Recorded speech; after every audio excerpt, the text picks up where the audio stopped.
كواد الله سبحانه وتعالى إجمعي إن هالكن يسوون معنا كان قيب قاعدنا داود يالله ونقول دورش هذا قرطة أي حراشة هاي قروح البطنية دي مرتين كذا عادة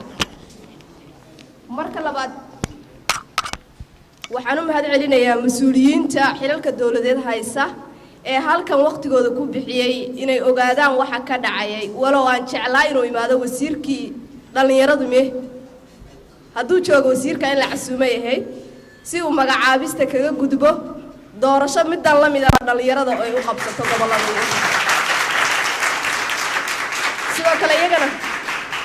سيدا كلا يجنا وحن أدوم هاد علينا يا برهان يتيم كيسة أو نبراديك سميي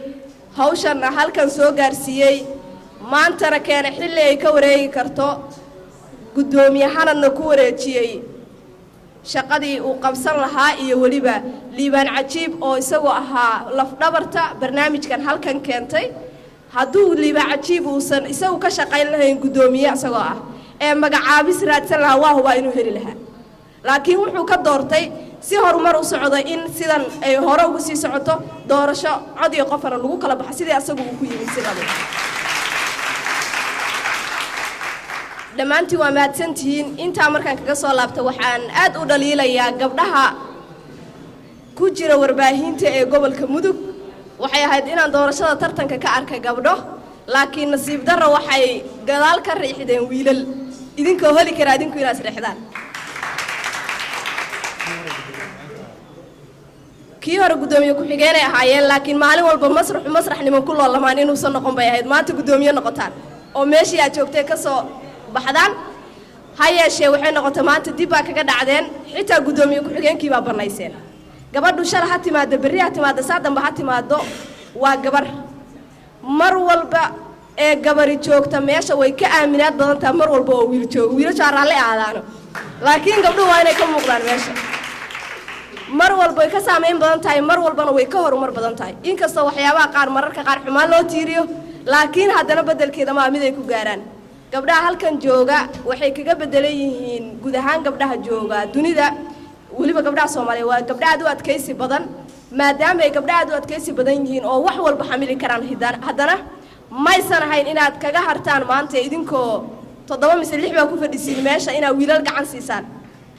waxaan hadda arkay tartanka idaacadaha hebel ka socday iyo waxyaabo la mid ah idaacada meesha ku tartami lahayseen family kale oo gabdha la yiraahdeen jira ina ka kula xisaabtataan ee wiilasha cod baan siinaynaay maxaa noo ogashiin anagana sababtoo ah caqabada jinsiga haysataa waxay ka mid tahay gabdhaha in lagu yiraahdo dhaqan ahaan oo aysan wax u ogoleen la yiraahdo wiilkan ba hogaaminta ku fiican wiilka waxbarashada ku fiican wiilka halkan ku fiican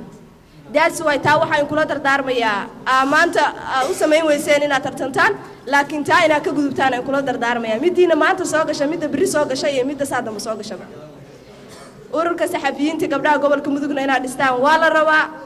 women media network garabkiina ay taagan tahay tababarro ku saabsan hogaaminta hore idin siinay kuwa kalena waa in ku empower gareynaynaa sidoo kale aad baan waxa ula shaqeynaynaa Hanad iyo tiimkiisa oo maantay meeshan guusha ku hantiyay على عين حسن فانتاستيك باشي انتي ترتان waxaan leenahay wallahi waxaad muujiseen wax qurux badan oo dadka qaarkii aysan aqbali karin inay guul dareystaan guul darrada waa guusha bilowgeeda kalka dambe inay guuleysataan adin rajaynaynaa waana mahadsantihiin